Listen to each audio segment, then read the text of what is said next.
Então, segundo Samuel, capítulo 16, versos 5 ao 14, diz assim: E chegando o rei Davi a Baurim, eis que dali saiu um homem da linhagem da casa de Saul, cujo nome era Simei. Diga comigo, Simei, filho de Gera, saindo e amaldiçoando, e apedrejava com pedras a Davi. Diga comigo, apedrejava com pedra, e a todos os servos do rei Davi, ainda que todo o povo e todos os valentes iam à sua direita e à sua esquerda. E amaldiçoando o Simei, assim dizia: sai, sai, homem de sangue, homem de Belial. O Senhor te deu agora a paga de todo o sangue da casa de Saul, em cujo lugar tens reinado. Já deu o Senhor o reino na mão de Absalão, teu filho, e este agora na tua desgraça, porque és um homem de sangue. Então disse Abissai, filho de Zeruia, ao rei: por que amaldiçoaria este cão morto ao meu senhor? Diga comigo, Abissai. Diga comigo, cão morto. Mais uma vez, cão morto. Por que amaldiçoarei este cão morto ao rei meu senhor? Deixa-me passar, e lhe tirarei a cabeça. Disse, porém, o rei: que tenho eu convosco, filho de Zeruia? Ora, deixai-o amaldiçoar. Pois o Senhor lhe disse: amaldiçoa Davi. Quem, pois, diria, porque assim fizeste? Disse mais Davi a Abissai e a todos os seus servos: eis que meu filho, que saiu das minhas entranhas, procura a minha morte, quanto mais ainda este filho geme.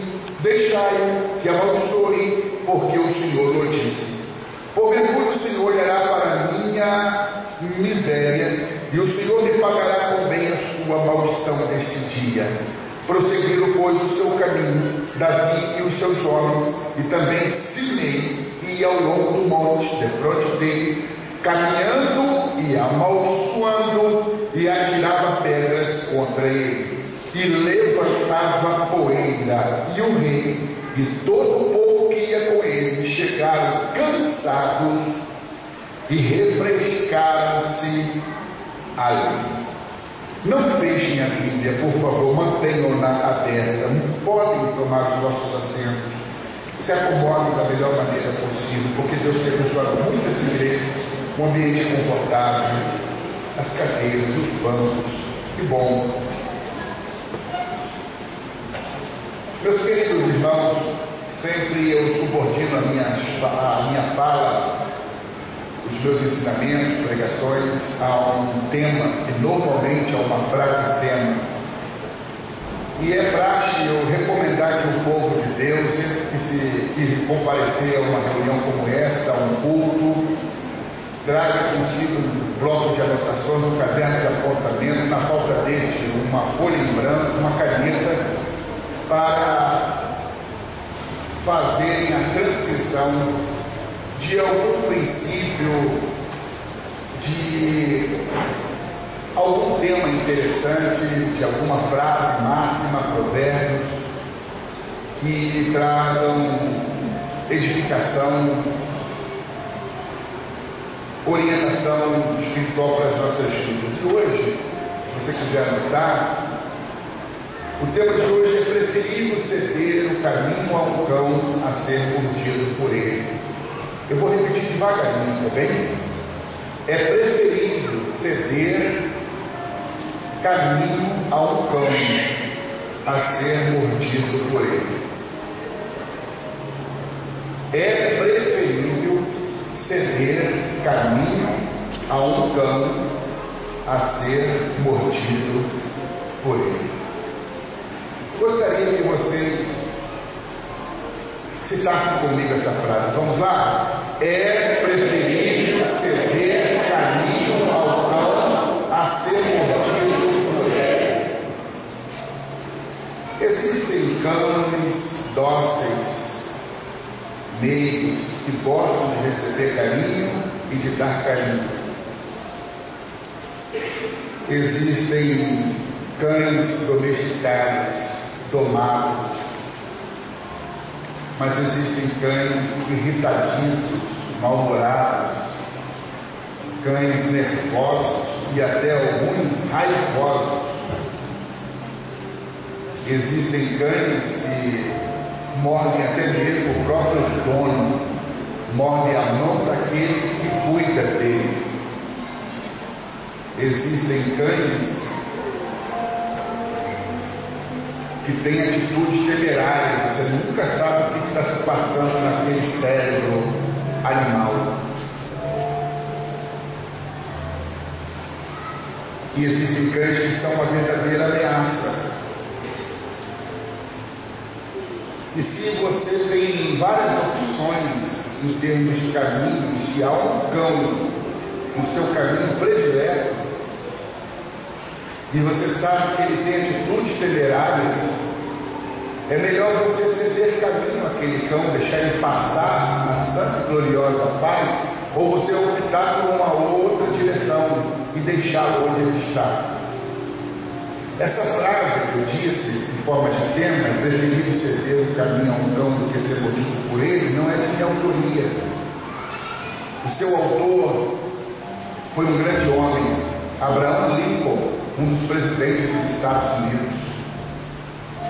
E eu, meditando sobre esse texto, que fala de alguns personagens como Davi, Absai, Simei e outros, eu vi muito sentido nessa frase tema, quando eu a relacionei ao texto que todos nós lemos aqui, que enfatizamos algumas frases, ou por que não dizer algumas palavras-chave. Esse texto fala de um período na vida de Davi em que Davi já não cometia os mesmos erros de sempre, ele já havia amadurecido bastante. Eu digo que Davi não cometia os mesmos erros de sempre porque há uma diferença muito grande entre o sábio, o inteligente e o tolo. O sábio é aquele que aprende da forma mais cômoda, ele aprende através da observação. Ele não precisa aprender com seus próprios erros. Tem tanta gente errando, basta ele observar o erro das pessoas para poder extrair lição ou lições para a sua vida, de modo que aprender com os erros alheios é melhor do que aprender com os próprios erros, é mais cômodo. Tem tanta gente errando, eu observar a atitude, a decisão tomada por aquela pessoa e a partir dali fazer uma leitura do que aconteceu e extrair lições para a minha vida. O sábio é aquele que aprende com o erro do outro e não com seus próprios erros. O inteligente é aquele que aprende com seus próprios erros. O inteligente, se um dia exatamente bater com a cabeça aqui nessa quina, ele pode até bater com a cabeça em outro lugar, talvez aqui, mas nunca mais ele vai bater aqui de novo, porque ele aprende sempre com os seus erros. É uma forma muito dolorosa de se aprender com os próprios erros. Seria melhor a gente ser um sábio e aprender com os erros dos outros. Eu, por exemplo, errei bastante enquanto pastor, enquanto marido, enquanto pai, tenho errado. E grande parte do meu aprendizado, grande parte da minha bagagem de vida adveio das minhas próprias experiências, dos próprios erros. Mas o inteligente, ele sabe que tem tantos erros novos para serem cometidos. Por que eternizar os mesmos erros? Repetir os mesmos erros de sempre? Isso é coisa de gente tola, porque o tolo não aprende observando o sábio, não aprende com os erros do inteligente e nem aprende com seus próprios erros. Por isso que se chama tolo. É tolo porque não aprende com ninguém e não aprende consigo mesmo, não aprende com os erros dos outros e não aprende com os próprios erros. Davi, por muitos anos, ele agiu como tolo. O tolo é aquele que não sabe ter domínio sobre as próprias emoções. O tolo é aquele